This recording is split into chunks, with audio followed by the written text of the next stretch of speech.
तो जिस वक्त का इंतज़ार था वो वक्त आ ही गया है। फाइनली इतने टाइम बाद हमें वैकेंसी देखने के लिए मिल रही है। असिस्टेंट प्रोफेसर के लिए वैकेंसी आउट हुई है। तो आज की इस वीडियो के अंदर मैं आपको फुल डिटेल बताने वाली हूँ कि कौन कौन से स्टूडेंट्स इस वैकेंसी के लिए अप्लाई कर सकते हैं, क्या आप एलिजिबल हो नहीं हो, कब तक एप्लीकेशन जो है वो आप फिल कर सकते हो एंड क्या क्राइटेरिया यहाँ पर रहने वाला है वैकेंसी का। तो ये पूरी डिटेल आज की इस वीडियो के अंदर हम बात करने वाले हैं। सबसे पहले तो मैं आपको ये ऑफिशियल नोटिफिकेशन दिखा देती हूँ ताकि आपको ये ना लगे कि ये तो फर्जी है। तो आप यहाँ पर देख सकते हो ये ऑफिशियल नोटिफिकेशन है जो कि किसने अभी जारी किया है। तो ये नोटिफिकेशन जारी हुआ है Bihar state university service commission Patna की तरफ, बिहार से ये नोटिफिकेशन जारी हुआ है। एंड यहाँ पर आप डेट भी देख सकते हो 3/7/2026 को ये नोटिफिकेशन आउट हुआ है। और जबकि जो एप्लीकेशंस हैं इस असिस्टेंट प्रोफेसर की पोस्ट के लिए जो रजिस्ट्रेशंस थे वो ऑलरेडी 3 तारीख को ही शुरू हो चुके हैं, जो कि एंड हो जाएंगे 15 तारीख तक। तो कौन कौन अप्लाई कर सकता है, क्या क्राइटेरिया होने वाला है, आज की इस वीडियो के अंदर हम बात करेंगे। अगर चैनल को सब्सक्राइब नहीं किया है तो फटाफट से चैनल को सब्सक्राइब जरूर से कर लेना ताकि आप ऐसी अपडेट ना मिस करो।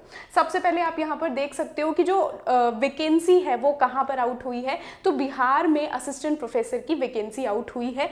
तो ज़रूरी नहीं है कि ऐसे कैंडिडेट्स जो कि बिहार के हैं वो अप्लाई करें, यानी कि कोई भी कैंडिडेट यहाँ पर अप्लाई कर सकता है। सबसे पहले यहाँ पर ये देख लेते हैं कि किस किस पोस्ट के लिए वैकेंसी आउट हुई है। तो यहाँ पर आप देख सकते हो कि number of post and subjects इन्होंने मेंशन कर दिए कि इतनी पोस्ट के लिए यहाँ पर वैकेंसी आउट हुई है।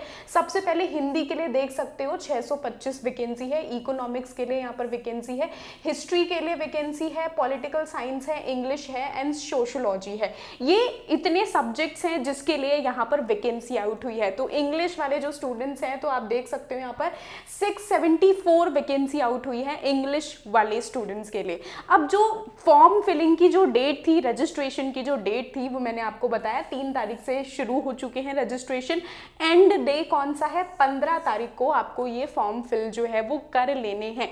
फॉर्म फिलिंग कैसे होगी, क्या क्या क्राइटेरिया रहने वाला है, ये आपको डायरेक्टली नीचे डिस्क्रिप्शन में लिंक है, वहां से ऑफिशियली आप विजिट करके भी देख सकते हो। और अभी मैं आपको यहाँ पर बताने वाली हूँ इनके बारे में।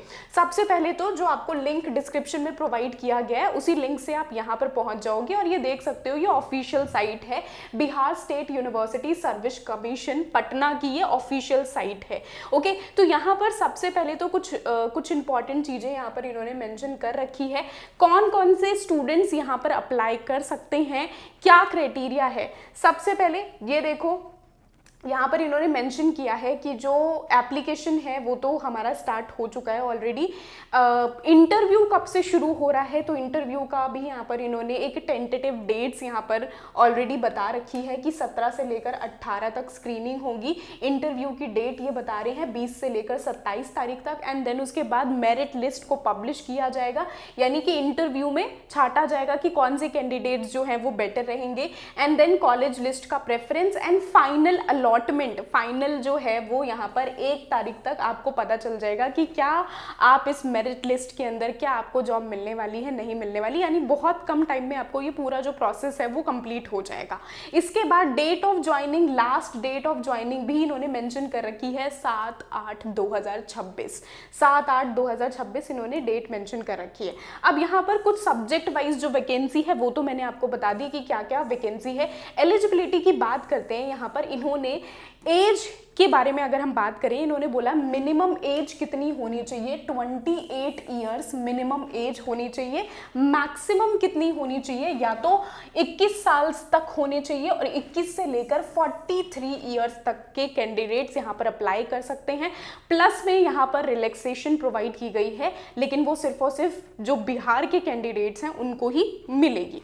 ओके, तो इसके अलावा यहाँ पर क्वालिफिकेशन क्या होनी चाहिए। क्वालिफिकेशन के लिए जो सबसे पहले आप यहाँ पर देख सकते हो कैंडिडेट का एक गुड एकेडमिक बैकग्राउंड होना चाहिए, जहाँ पर उनकी जो मास्टर्स डिग्री है उसमें 55% मास्टर्स डिग्री में आने चाहिए, 55% मास्टर डिग्री में होने चाहिए। एंड प्लस में अगर आप बिहार के ओबीसी एससी एसटी कैंडिडेट हो तब आपको 5% एक्स्ट्रा रिलैक्सेशन मिल जाएगा, यानी कि मास्टर्स में आपके 50% भी आए हैं तो भी आपको गुड इनफ माना जाएगा यहाँ पर यानी कि आप अप्लाई कर सकते हो।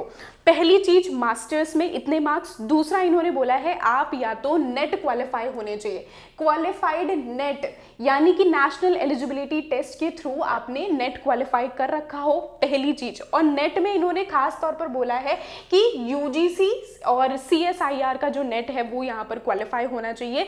दूसरा, या तो नेट होना चाहिए और साफ साफ यहाँ पर मेंशन कर रखा है, और तो ये कंफ्यूजन मत क्रिएट कर देना कि नेट भी होना चाहिए और पीएचडी भी होना चाहिए। साफ साफ इन्होंने और मेंशन कर रखा है कि यूजीसी नेट होना चाहिए क्वालिफाई, और आपकी अगर पीएचडी है, पीएचडी अगर आपके पास है तो आप अप्लाई कर सकते हो, यानी कि पीएचडी वाले भी अप्लाई कर सकते हैं और नेट वाले भी अप्लाई कर सकते हैं। लेकिन इसके साथ साथ कुछ इंपॉर्टेंट चीजें जो कि इन्होंने मेंशन की है कि पीएचडी में कौन कौन से वाले अप्लाई कर सकते हैं।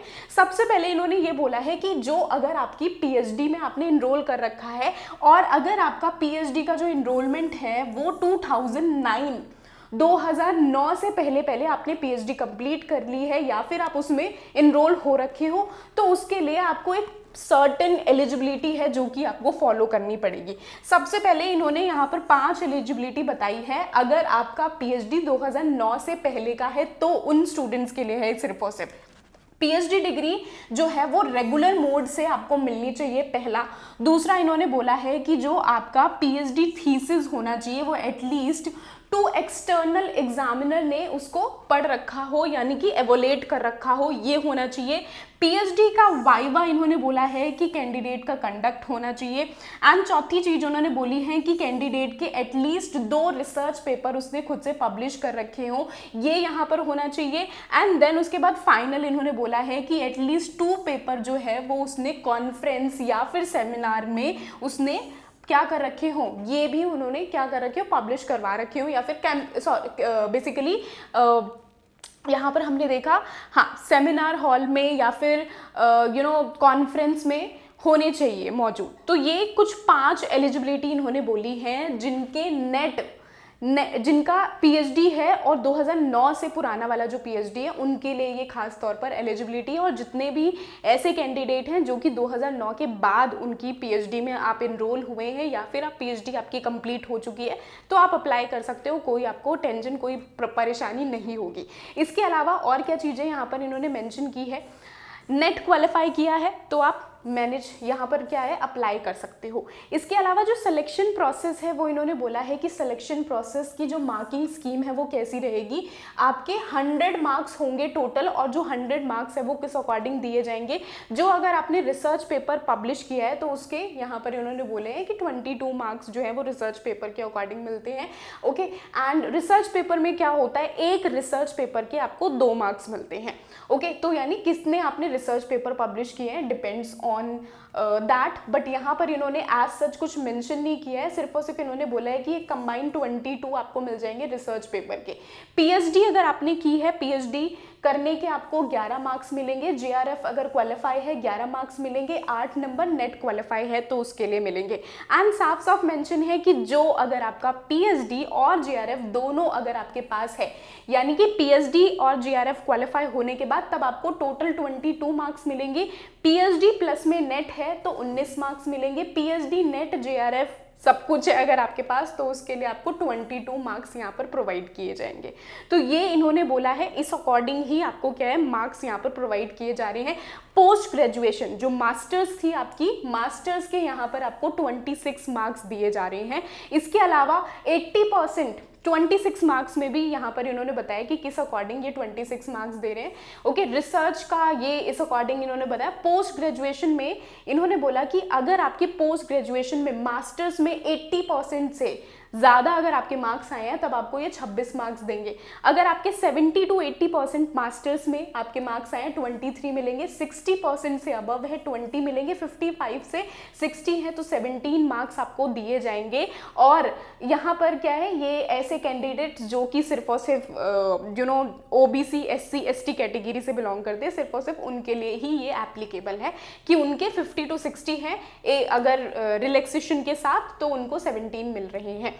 ग्रेजुएशन के भी आपके मार्क्स यहाँ पर कैलकुलेट किए जाएंगे। ग्रेजुएशन में आप यहाँ पर देख सकते हो कि 80 अबव है तो 17, 70 to 80% अगर आपके मार्क्स है, ठीक है, मैं थोड़ा सा और क्लोज कर देती हूँ।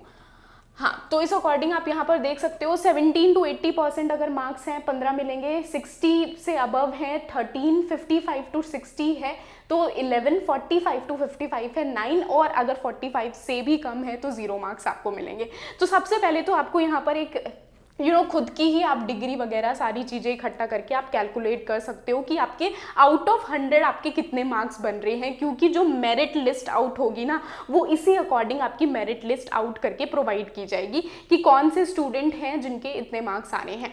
फिर उसके बाद यहाँ पर आप देख सकते हो कि फॉर्मूला इन्होंने बोला है कि किस अकॉर्डिंग आप यहाँ पर परसेंटेज कर सकते हो। 10th की मार्कशीट भी, 12th की भी यहाँ पर आपके मार्क्स कैलकुलेट किए जाएंगे, 10th के भी मार्क्स कैलकुलेट किए जाएंगे।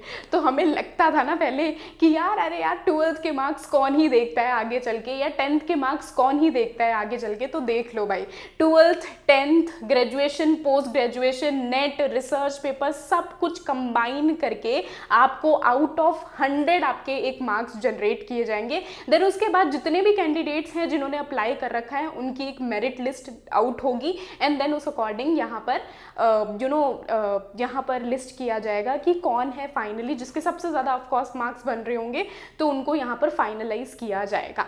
तो ये पूरा प्रोसेस आई होप आप सभी को यहाँ पर समझ में आ गया होगा, एंड ये जो लिंक है वो आपको डिस्क्रिप्शन में मिल जाएगा, तो आप खुद से भी यहाँ पर गो थ्रू कर सकते हो एंड देख सकते हो। मेरिट लिस्ट आपकी जो मैंने अभी आपको बताया इसी अकॉर्डिंग आपकी मेरिट लिस्ट यहाँ पर प्रोवाइड की जाएगी, एंड देन मेरिट लिस्ट निकलने के बाद बेसिकली इंटरव्यू के भी यहाँ पर मार्क्स इंक्लूड किए जाएंगे।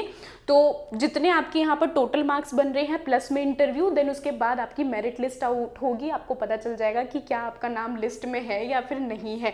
डॉक्यूमेंट्स यहाँ पर मेंशन किए गए हैं कि वेरिफिकेशन के टाइम पर कौन कौन से डॉक्यूमेंट्स यहाँ पर लगेंगे। तो ऑफकोर्स जितने भी यहाँ पर आप सर्टिफिकेट्स हैं वो आपको यहाँ पर लेकर जाने हैं, जो रिसर्च पेपर्स हैं वो सारे के सारे आपको यहाँ पर लेकर जाने पड़ेंगे, ठीक है। तो वो तो खैर बात की बात रहती है, पहले सबसे पहले आपको क्या है अपने मार्क्स कैलकुलेट करने हैं, देखने हैं कि आउट ऑफ 100 एटलीस्ट आपके कितने मार्क्स बन रहे हैं। सबसे पहले ये आपको देखने हैं कि एटलीस्ट आपके 60-70 अबव आपके मार्क्स बनने चाहिए, तब जाकर आपका ओके रहेगा।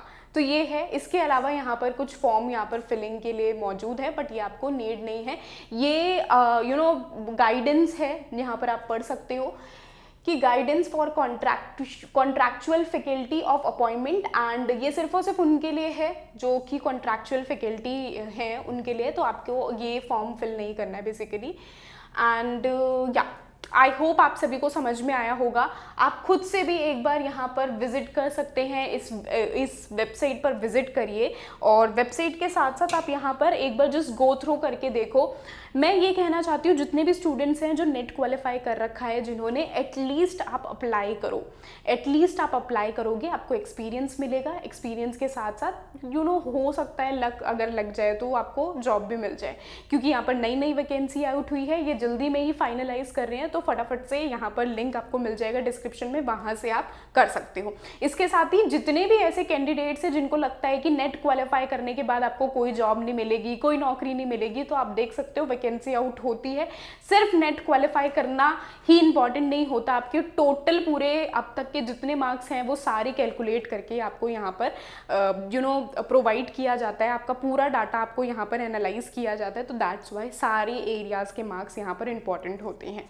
एक और चीज़ यहाँ पर मैं आपको मेंशन करना चाहूँगी कि जितने भी कैंडिडेट्स हैं जो कि अभी बेसिकली उन्होंने अभी तैयारी करना शुरू कर रहे हैं, नेट उनका क्वालिफाई है या फिर वो जेआरएफ की तैयारी कर रहे हैं या फिर वो नेट क्वालिफाई करने की तैयारी कर रहे हैं, तो यानी कि बेसिकली नेट क्वालिफाई करना चाहते हो, जेआरएफ क्वालिफाई करना चाहते हो, तो उसके लिए अभी रिसेंटली हमारी एप्लीकेशन है, तो एप्लीकेशन आप डाउनलोड कर सकते हो। एप्लीकेशन कहाँ से डाउनलोड करोगे, लिंक डिस्क्रिप्शन में है, वहाँ से आप एप्लीकेशन को डाउनलोड कर सकते हो, या फिर आप खुद से भी हमारी वेबसाइट विजिट कर सकते हो। वेबसाइट विजिट करने के लिए आपको क्या करना है, डिस्क्रिप्शन में लिंक है, या फिर आप गूगल पर भी सर्च कर सकते हो सक्सेस IQ। तो जैसे ही आप सर्च करोगे तो आपको यहाँ पर सक्सेस IQ यहाँ पर प्रोवाइड कर दिया जाएगा।